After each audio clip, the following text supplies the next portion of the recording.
오늘 일부 예배 주신 하나님의 말씀은 요한복음 6장 9절에서 12절까지 말씀입니다.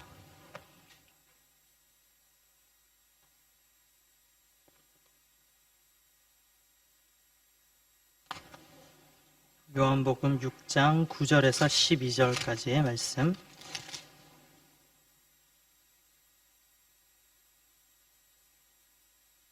저와 성도님들 같이 한 목소리로 읽겠습니다. 합독하겠습니다. 시작. 여기 한 아이가 있어 보리떡 5개와 물고기 2마리를 가지고 있나이다. 그러나 그것이 이 많은 사람에게 얼마나 되겠사옵나이까. 예수께서 이르시되 이 사람들로 앉게 하라 하시니 그곳에 잔디가 많은지라 사람들이 앉으니 수가 5,000명쯤 되더라. 예수께서 떡을 가져 축사하신 후에 앉아있는 자들에게 나눠주시고 물고기도 그렇게 그들의 원대로 주시니라. 그들이 배부른 후에 예수께서 제자들에게 이르시되 남은 조각을 거두고 버리는 것이 없게 하라 하시므로. 아멘. 오늘 요한복음 6장 9절에서 12절 이 말씀으로 한 아이와 같이 쓰임받기를 이라는 제목으로 하나님 말씀을 증거하겠습니다. 성도님들 일주일 동안 한 주 동안 잘 지내셨습니까? 안녕하세요.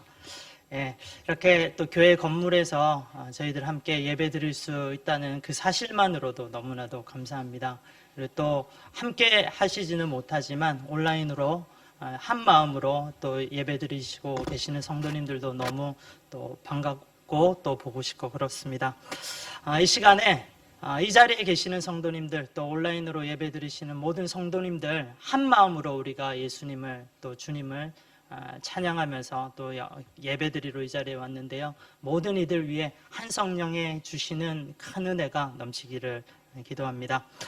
오늘 말씀은 지금까지 저희들이 너무나도 많이 들어왔던 본문의 말씀입니다. 보리떡 5개와 물고기 2마리로 5,000명이나 되는 사람들을 먹이신 예수님의 표징이죠. 예수님께서 하나님이시다라고 하는 이 신적인 부분을 알려주는 표징입니다. 먼저 이 이야기의 배경에 대해서 말씀을 드리고 싶습니다. 이 이야기는 예수님께서 십자가에 못 박히시기 딱 1년 전에 있었던 일입니다. 이때 예수님께서는 이스라엘의 북쪽 갈릴리 지방에서 그 중심에서 사역을 하고 계셨습니다. 예수님께서 주로 하셨던 사역을 크게 저희는 3가지로 나눌 수가 있습니다. 먼저는 이 하나님의 말씀을 증거하는 일이었습니다. 말씀을 가르치시는 사역이었고요. 그리고 2번째는 병든 자들, 또 아픈 자들, 귀신 들린 자들, 악한 영들에게 괴롭힘을 당하고 있었던 그런 사람들을 고쳐주시는 그런 사역이었습니다. 그리고 마지막으로 하나님의 복음을 알리고 전하는, 이 전도하는 사역을 예수님께서 하셨습니다. 이렇게 예수님께서는 크게 3가지로 사역을 하시는 가운데 예수님이 가시는 곳들은 늘 사람들로 붐볐습니다. 언제나 사람들로 가득했습니다. 2000년 전에 이스라엘 그 근방에서 예수님의 인기는 실로 대단했습니다. 많은 사람들이 각자가 예수님을 봐야 되고 만나야 될 이유를 가지고 예수님을 보기 위해 만나기 위해서 몰려들었습니다. 이 당시에 예수님을 지금 저희들이 어느 정도로 생각을 하면 좋을까 한번 저도 생각을 해봤는데요. 지금 우리 중학교나 고등학교 다니는 친구들이, 젊은 친구들이 좋아하는 그런 인기 그룹의 스타들, 아이돌 못지않은 그런 인기지 않았을까? 저는 이렇게 한번 생각을 해봤습니다. 하여튼 예수님은요, 가시는 데마다 많은 사람들이 몰려왔습니다. 예수님, 자기에게 나온 이 많은 사람들을 불쌍히 여기셨어요. 그리고 그 사람들을 사랑으로서 대하셨는데 하나님의 나라가 무엇인지 말씀을 가르쳐 주셨고 그들에게 치유가 필요한 자들을 고치시고 사랑해 주셨고 또 진짜 복음이 무엇인지 그들에게 가르쳐 주셨습니다. 예수님은 참 부지런한 분이셨어요. 예수님은 온 마음과 힘을 다해서 사역을 하셨습니다. 아침 일찍 일어나셔서 새벽 미명에 한적한 곳에 가셔서 기도하시면서 하나님과의 관계를 재정비하시고 또 하루를 시작하셨습니다. 그리고 그 하루의 사역들, 아까 이런 사역들 한다고 말씀드렸는데요. 이런 사역들을 하는데 최선을 다하시면서 또 사역을 하시는 거예요. 바쁘셨습니다. 어떨 때는 예수님 식사하실 그런 겨를조차도 없으셨던 것 같습니다. 어떻습니까? 예수님은 하나님이시지만 또 완전한 인간의 몸을 입고 또 이 땅에 오셨죠. 그래서요, 인간은 열심히 일하고 부지런하게 일하면 피곤하기 마련입니다. 그렇죠? 그래서 예수님도 이렇게 열심히 일하시는 분이셨기에 피곤하셨던 것 같습니다. 그래서 하루는 제자들을 부르고 또 같이 제자들과 함께 쉬려고 어느 갈릴리 근처에 있는 벳세다라고 하는 마을로 조용히 내려가셨습니다. 그렇지만 이 벳세다에서 예수님을 쉬실 수는 없어요. 왜냐하면 예수님을 따라왔었던 그 무리들이 어떻게 또 예수님이 벳세다에 가셔서 쉬려고 하시는 것을 알았는지 그 사람들이 또 다 따라온 것입니다. 이 무리들, 예수님께 따라왔던 무리들의 특징이 하나 있습니다. 정말로 많은 종류의 사람들이 예수님을 따라왔겠죠. 그렇지만 이들의 한 가지 특징은요, 이 사람들은 정말로 불쌍한 사람들이었다는 거예요. 그들은 사회적인 약자들이 대부분이었고요. 또 몸이 아픈 사람, 또 마음이 아픈 사람들이 많았습니다. 누군가의 상처받았던 사람들, 또 괴로운 사람들, 또 물질적으로 지금 너무 힘든 사람들, 하루 한 끼를 걱정해야 되는 그런 사람들, 또 악령 들린 사람들, 괴로운 사람들. 이런 사람들이 대부분 예수님께 많이 몰려왔어요. 이 사람들 인생의 희망을 가지려고 하지만 도저히 그 희망을 찾을 수가 없는 그런 사람들이었습니다. 근데 예수님의 이야기를 듣고 소문을 듣고 내가 이 예수님이라면 나의 문제를 해결해 주시지 않을까, 이런 마음으로 예수님을 찾아왔던 불쌍한 사람들이었습니다. 예수님 쉬시려고 벳세다에 가셨는데요, 이 불쌍한 사람들이 또 많이 몰려드는 겁니다. 예수님 이 사람들의 얼굴들을 보니 쉬실 수가 없었어요. 결국 그 벳세다에서도 예수님은 일을 하십니다. 사역을 하십니다. 누가복음 9장 11절을 우리가 한번 읽어보면 좋겠습니다. 오병이어의 사건은 성경에 다 나와 있죠. 복음서에. 그 부분에 누가복음에 관련된 부분입니다. 9장 11절입니다. 같이 한번 읽겠습니다. 시작. 무리가 알고 따라왔거늘 예수께서 그들을 영접하사 하나님 나라의 일을 이야기하며 병 고칠 자들을 고치시더라. 여기에서 보세요. 예수님은 병 고칠 자들을 고치시더라 라고 말씀을 하십니다. 벳세다에 치료가 필요해서 몰려왔던 사람들을 보시고 불쌍히 여기셔서 또 병을 고쳐주시는 겁니다. 그리고 또 방금 읽었던 부분에서 중요한데요, 보시면 예수님은 병 고치시기도 하시지만 하나님 나라의 일을 이야기하셨다라고 하죠. 예수님은 이 군중에게 하나님 나라에 대해서 이야기를 하시는 겁니다. 말씀을 가르쳐 주시는 겁니다. 이 성경, 하나님의 말씀에 대해서 지금 가르쳐 주시고 계십니다. 한번 좀 저희들이 상상을 해보면 좋겠습니다. 큰 말씀 성회가 열린 거예요. 장소는 벳세다입니다. 모든 사람들이 다 몰려와도 좋습니다. 그런데 그 벳세다에서 말씀 사경의 주제는 하나님 나라는 어떤 것인가, 무엇인가, 하나님 나라의 백성들은 어떻게 살아야 되나, 이런 주제가 아니었을까 한번 상상을 해 보았습니다. 예수님께서 직접 말씀하시는 하나님의 나라, 한번 상상만 해보십시오. 상상만 해도 얼마나 그 말씀이 은혜로웠을까요? 정말로 송이꿀보다도 더 하나님의 예수님의 말씀이 달콤했을 거라고 생각됩니다. 군중들이 이렇게 귀를 기울이면서 예수님의 말씀의 은혜를 받고 있었는데요, 은혜가 큰 만큼, 은혜가 클 때는 시간도 금방 지나가 버리죠. 그렇습니다. 벌써 보니까 예수님께서 치유도 하시고 말씀도 가르쳐 주시고 이렇게 사역을 하시는데 딱 정신 차리고 보니까 이제 해가 기웃기웃 저물어져 가고 있습니다. 벌써 날이 저물어 가고 있습니다. 예수님께서 해질녘까지 말씀을 가르치시고 병 고치시는 사역을 하실 때 옆에서 조마조마 안절부절 못하는 사람들이 있었습니다. 누굴까요? 예수님의 제자들입니다. 그렇죠? 그러면서 이런 걱정을 하는 거, 예수님 지금 이제 해질녘 다 됐는데 이제 곧 밤이 올 텐데 빨리 저 무리들을 해산시키셔야 될 텐데, 이런 마음을 가지고 있었던 것 같아요. 예수님, 이곳은 빈들입니다. 이곳에서 아무것도 먹을 것을 구할 수도 없어요. 빨리 저들을 근처의 마을로 보내서 또 잠도 자게 하고 시계도 하고 먹을 것도 구해야 될 것 같습니다. 예수님, 빨리 이 무리들을 해산시켜 주시면 좋겠습니다. 제자들이 이런 뉘앙스로 예수님께 물었죠. 이때 예수님께서 이렇게 대답을 하십니다. 그렇다면 너희들이 이 많은 사람들을 먹일 것을 주면 되지 않느냐? 조금 외람된 표현이지만 예수님께 제자들이 이 이야기를 딱 들었을 때 좀 생뚱맞았을 것 같아요. 예수님, 뭐라고요? 이 많은 사람들 저희들이 어떻게 먹입니까? 이런 느낌이었을 것 같습니다. 예수님, 특히 제자 중에 한 사람을, 빌립을 시험하고자 이렇게 말씀하십니다. 빌립아, 우리가 어디에서 떡을 사서 이 사람들을 먹일 수 있겠냐? 이 빌립이 아주 현실적이고 구체적인 대답을 합니다. 요한복음 6장 7절입니다. 같이 이 부분을 읽어보겠습니다. 빌립이 대답하되 각 사람으로 조금씩 받게 할지라도 200데나리온의 떡이 부족하리이다. 데나리온이라고 하는 화폐의 가치가 나옵니다. 이 데나리온은 성인 한 사람이 하루 일해서 받을 수 있는 그런 품삯이었습니다. 약 지금 저희들로 한 1만 엔 정도라고 생각을 해보시면 좋을 것 같아요. 약 200데나리온이니까 200만 엔 정도 되겠죠.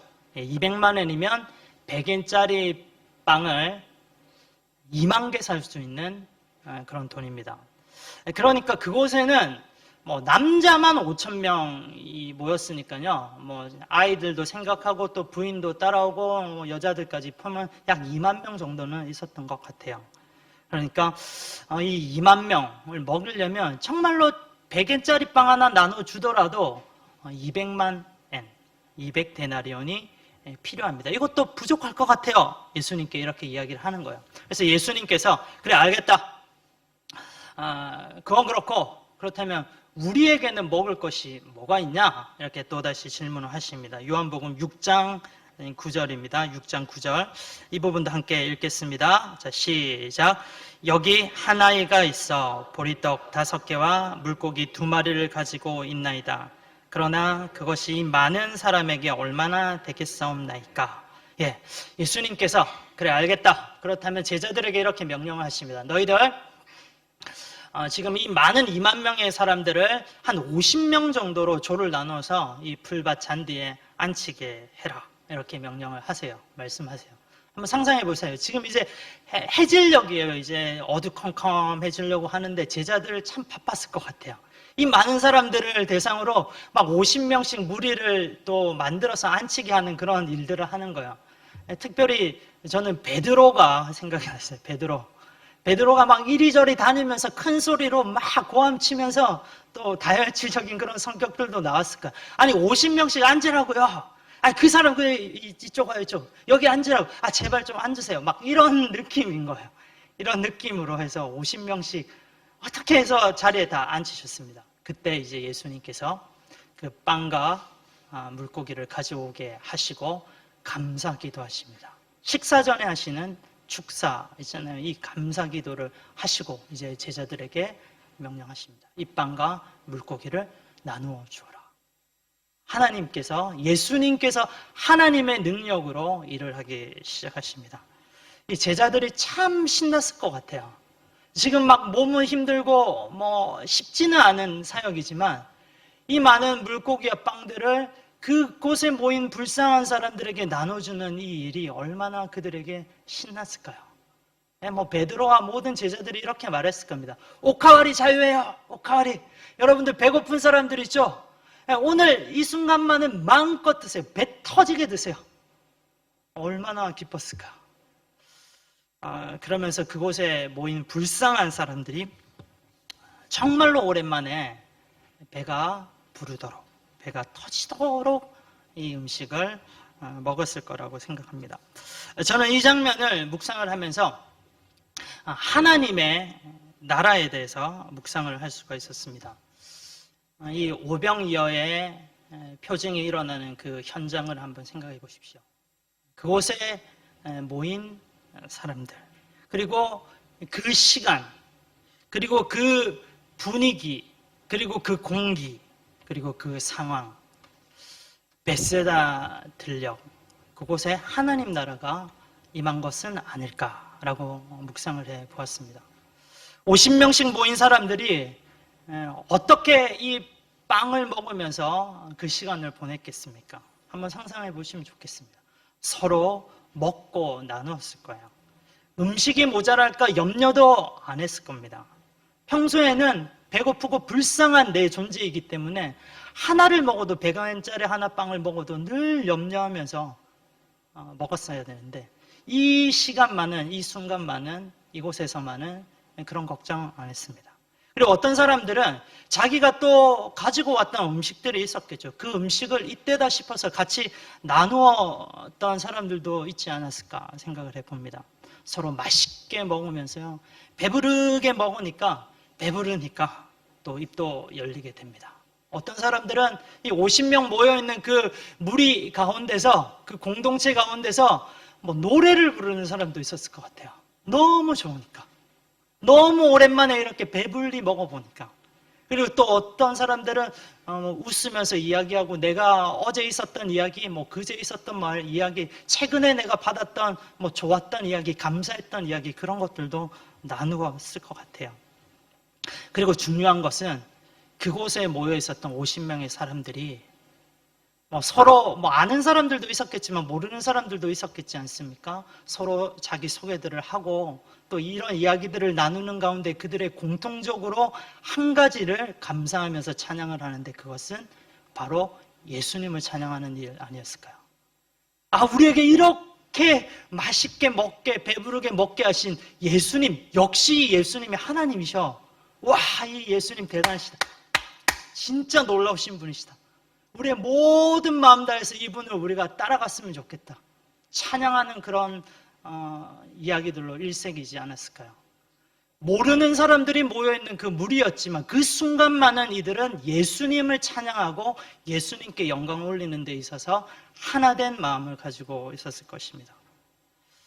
우리가 알고 있듯이 하나님의 나라는 예수님께서 이 땅에 오심으로써 이미 시작됐고 임했습니다.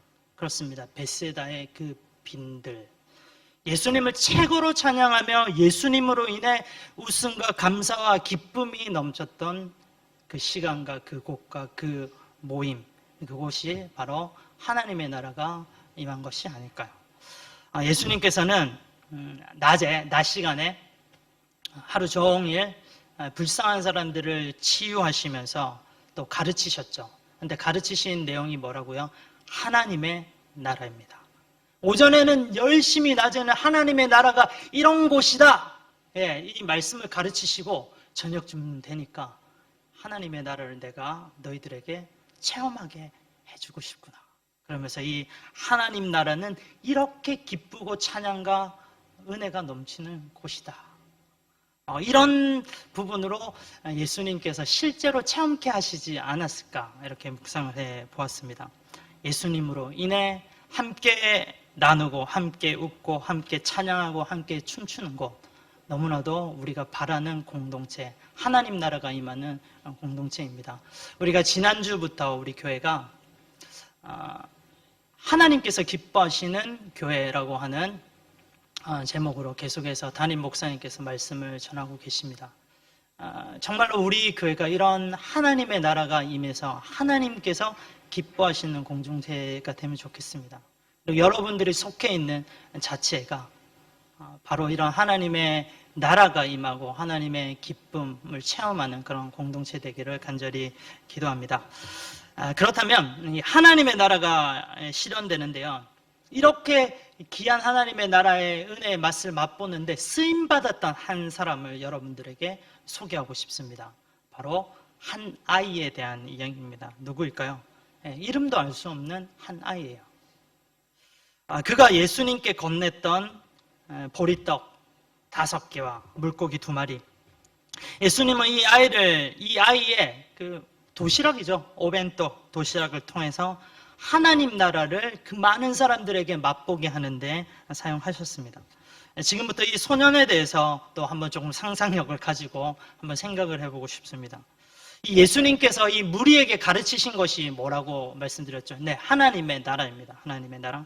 이 아이는요, 예수님께서 가르치시는 하나님의 나라에 대한 말씀을 듣고 크게 은혜 받았을 거라고 생각을 합니다. 그리고 그는 받았던 은혜에서 그치지 않고 이 은혜를 가지고 실제로 자기의 삶에서 실천을 하고 행동을 하는 그런 아이였습니다.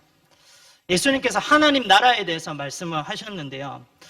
구체적으로 어떤 말씀을 하셨을까요? 그 시대에 예수님께서 이 성경책을 가지고 계셨다라고 한다면 물론 그러시진 않으셨겠지만 아마 예수님께서 그 사람들에게 하나님 나라 가르치실 때 이 말씀을 폈을 것 같아요. 마태복음 5장에서 7장까지의 말씀입니다. 유명한 말씀이죠. 산상수훈에 대한 말씀입니다. 산상수훈, 예수님께서 산 위에 모인 많은 무리들을 대상으로 하나님 나라가 무엇인지, 하나님 나라의 백성으로 살아가는 사람들은 어떻게 이 실제 삶에서 살아야 되는지에 대해서 말씀을 하신 그 부분입니다. 하나님 백성, 산상수훈, 산 위에서 하신 예수님의 이 말씀, 그 내용들이 어떻습니까? 우리가 잘 아는 대로, 알고 있는 대로 말씀을 드리면 먼저 팔복에 대해서 이야기하셨습니다. 세상이 원하는 복과 하나님 나라의 백성이 취해야 되는 복은 이렇게 틀리다. 팔복에 대해서 말씀하시고요. 그 다음에 너희는 세상의 빛과 소금이 되어라. 또 마음속으로 재짓지 말라. 외식하지 말라. 겉으로는 잘하는 것 같아도 네 속마음에서 썩어 있는 그런 부분들을 다 알고 있다. 그렇게 살아서는 안 된다. 또 원수를 사랑하라. 또 아무도 모르게 선을 행하고 구제를 하라. 또 무엇을 마실까 입을까 먹을까 그런 염려하지 말라. 먼저 하나님 나라와 의를 구해봐라. 또 말씀을 가지고 꼭 말씀은 실천을 해야 된다. 이런 부분들에 대해서 말씀을 쭉 하셨어요. 이러한 사람이 바로 하나님 나라의 백성이다라는 것을 가르쳐 주신 거죠. 예수님께서 이런 말씀을 가지고 그 오병이어의 벳세다의 들녘에서 그 낮 시간에 그 많은 무리들에게 말씀을 선포하시지 않으셨을까요? 이 산상수훈과 같은 하나님의 나라에 대한 말씀을 들을 때 이 소년은요 가슴이 벅찼을 것 같아요. 저희들이 한마디로 간용적으로 쓰는 표현이면 은혜 받았을 것 같아요. 참 예수님의 이 말씀이 달고 맛있었을 것입니다. 그래서 완전히 하나님의 말씀에 이렇게 예수님의 말씀에 빠져 있는데 갑자기 배에서 꼬르르륵 소리가 납니다. 배가 고픈 거죠. 하나님 말씀에 은혜 받는 것 같고, 그래서 영적으로 배부른 것 같고 육신에 배고픈 거는 별개죠. 그때 이 소년 갑자기 당연히 생각났을 거예요. 자기가 이 아이가 가지고 왔던 벤또가 생각나요. 오벤또. 그 오벤또 보리떡 5개, 물고기 2마리가 들어있는 도시락이었습니다. 도시락을 먹으려고 하는 순간, 이 부분은 제가 묵상하고 상상한 겁니다. 성경에는 이런 부분은 없어요. 순간 예수님이 생각나지 않았을까요? 나는 이렇게 배고파서 내가 막 먹으려고 하는 그 순간에 예수님이 하루 종일 많은 사람들 앞에 말씀을 가르치시고 병자들을 고치셨는데, 아니 말씀 가르치는 사람들이 얼마나 에너지가 많이 필요한지 아시죠? 예수님도 배가 고프시지 않으실까? 이런 마음으로 내가 먹고 배부르는 것도 좋지만 예수님께 내 이 도시락을 드리고 싶다. 이런 마음입니다. 하나님 나라의 백성들은 이런 마음을 가져야 돼요. 이 마음이 하나님 나라에 대해서 배우고 하나님 나라의 백성으로 살아가는 사람들이 가져야 되는 마음입니다. 나도 중요하지만 나보다 더 상대방을 생각하는 거, 하나님이 기뻐하시겠지, 예수님이 기뻐하시겠지 하는 이런 마음입니다. 이런 마음으로 이 아이가 그의 도시락을 예수님께 드렸던 것 같습니다. 예수님께서는 이 아이의 도시락을 기쁘시게 받으시고 이 도시락을 통해서 기적, 표징을 일으키셨습니다. 결국 이 아이는요, 하나님 나라가 이루어지는데, 하나님 나라가 많은 사람들에게 또 맛보여지는데 자신의 이 도시락이, 이 소년이, 이 아이는 쓰임 받았던 겁니다. 자기가 의도하지 않았어요. 그렇지만 결국에는 이 아이는 그렇게 하나님 나라에 쓰임 받게 된 것입니다. 많은 그리스도인들이 말합니다. 저는요, 하나님 나라를 위해서 살고 싶습니다. 하나님 나라 위해서 쓰임 받고 싶어요. 예, 이렇게 말합니다. 이런 말은 저나 여러분들이나 다 똑같을 거라고 생각을 합니다. 그렇다면요, 우리는 이 오병이어의 벳세다에 있었던 한 아이를 통해서 하나님께 쓰임 받는 것이 무엇인가에 대해서 한 가지 힌트를 가지고 배울 수 있으면 좋겠습니다. 오늘 제목이 그래서 한 아이와 같이 쓰임 받기를 이라는 거예요. 사실 주님께 쓰임 받는 것은요, 쉬운 일은 아닌 것 같아요. 어려운 일인 것 같아요. 어떤 의미에서 어렵다라고 하냐면, 배고픈 사람에게 이 도시락이 어떤 가치가 있겠습니까? 정말로 중요한 가치이지 않겠습니까? 다들 이런 경험 없어요? 내가 진짜 배고플 때 도시락 먹고 싶은데 주위에 사람들이 있어요. 혼자 먹고 싶잖아요. 너무 배고프니까. 같이 나누면 좋은 거 아는데 그래도 내가 너무 배고프니까. 그럴 때 아무에게도 주기 싫습니다. 혼자 몰래 조용한 데 가서 혼자 먹고 싶습니다. 소중한 내 도시락 나만 먹고 싶어요. 여러분, 한번 이 아이라고 합니다. 이 도시락을 건넸던 아이는 소년이었겠죠. 아마 10대 후반 정도 되지 않았을까요? 혼자서 이렇게 예수님의 말씀 들으러 온 친구라면 그 정도 됐을 거라고 생각합니다. 10대 티네이저, 인생에서 제일 식욕이 왕성할 때 아닙니까? 배고플 때. 뽀카리 3번, 4번 할 때 그때잖아요. 이 아이에게 있어서 이 도시락이라고 하는 거는요, 보통 우리가 생각하는 그 도시락보다 더 소중했을 것 같아요. 근데 이 소년은 나에게 소중한 이 도시락을 기꺼이 예수님께 아끼지 않았습니다. 주님께 쓰임받는 것, 이렇게 쉬운 것은 아닙니다. 그렇지만 주님께 쓰임받는 것, 그리 어려운 것도 아닙니다. 잘 생각해 봅시다. 이 소년은요, 그냥 도시락을 주님께 드려서 하나님 나라의 쓰임을 받은 거예요. 이 소년에게 있어서는 도시락, 그 반찬, 지금 물고기 2마리와 보리떡 5개라고 하는데, 훌륭한 반찬이 아니에요. 저희들이 일상에서 충분히 그 당시에 그 지방에서 먹을 수 있는 그런 빈번하게 있는 그런 음식이었습니다. 화려한 음식, 훌륭한 음식, 별 5개짜리 호텔에서 나오는 그런 뷔페 음식, 그런 음식이 아니었습니다. 우리가 생각하는 김치, 단무지, 달걀 후라이, 이런 일상에서 먹을 수 있는 그런 음식이었어요. 많은 사람들이 이렇게 말합니다. 우리가 쓰임받기 위해서는 말이지, 실력을 키워야 돼. 돈이 많아야 돼. 영향력이 있어야 돼. 그래야지 하나님께 최고의 영광을 돌리고 하나님 나라의 기약에 쓰임받을 수 있어. 맞습니다. 진짜 그렇게 되면 제일로 좋겠죠. 그런데 우리는 이 아이를 통해서 쓰임받는 것에 대한 한 가지 힌트를 얻을 수 있어요. 그렇게 훌륭하지 않아도 돼요. 일상에서 내가 가지고 있는 것, 작은 것으로도 우리는 주님께 쓰임받을 수 있다는 것입니다. 요한복음 6장 9절을 다시 한번 우리가 읽어보면 좋겠습니다. 요한복음 6장 9절. 한번 읽겠습니다. 시작. 여기 한 아이가 있어 보리떡 5개와 물고기 2마리를 가지고 있나이다. 그러나 이것이 많은 사람에게 얼마나 되겠사옵나이까. 예수님의 제자가 예수님께 하는 이 대답하는 뉘앙스를 한번 잘 생각해 보시기 바랍니다. 여기 아이가 물고기 2마리 또 보리떡 5개, 진짜 하찮은 이 음식을 가지고 왔습니다. 이 많은 이 음식으로 이 2만 명이나 되는 사람들 어떻게 먹일 수 있겠습니까? 이것으로는 주님께 쓰임받을 수 없어요. 이런 뉘앙스예요. 초라한 너 아이, 네가 낸 이것으로는, 초라한 네 영향력으로는, 네 모습으로는 하나님 나라에 쓰임받을 수 없어. 이런 뉘앙스예요.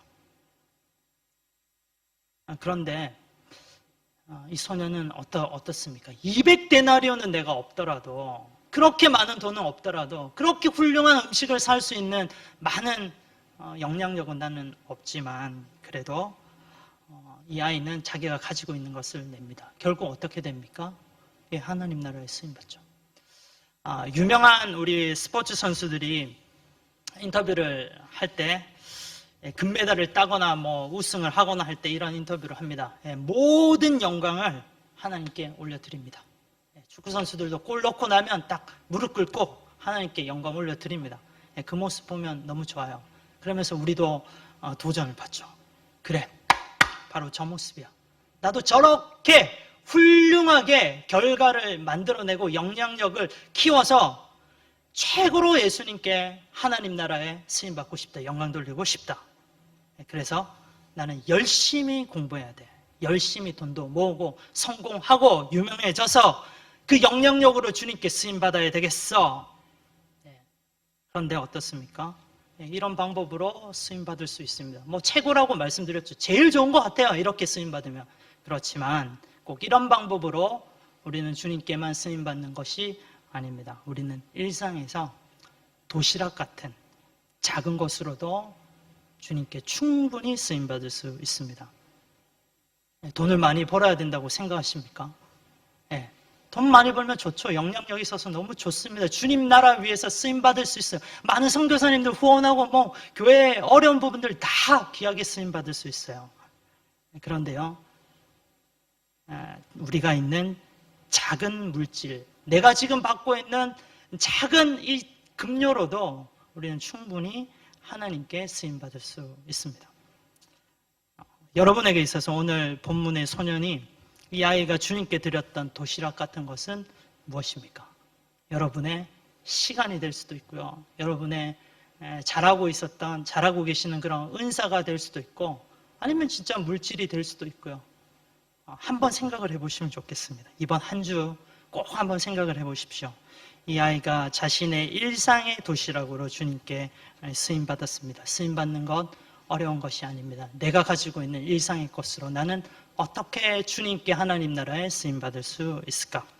사랑하는 여러분, 우리는 일상의 그리스도인입니다. 이 말은요, 우리는 일상에서 언제나 어디서든지 주님께 쓰임받을 수 있는 자들입니다. 일상의 내 모습 그대로 가진 것은 작지만 힘은 없지만 지식은 없지만 이걸로도 우리는 하나님께 귀하게 쓰임받을 수 있는 존재입니다. 저와 여러분들이 오늘 이 본문의 한 아이처럼 하나님께 이렇게 귀하게 쓰임받은 복된 자들 되기를 간절히 기도합니다. 기도하겠습니다. 사랑의 하나님 아버지, 일상의 삶에서 이곳에 임한 하나님의 나라를 체험하게 주시옵소서. 주님, 또한 오늘 본문의 이 아이처럼 한 아이처럼 일상의 생활에서 주님께 귀하게 쓰임받는 우리들 되게 주시옵소서. 주님의 은혜를 기대하며 감사하며 예수 그리스도 이름으로 기도합니다. 아멘.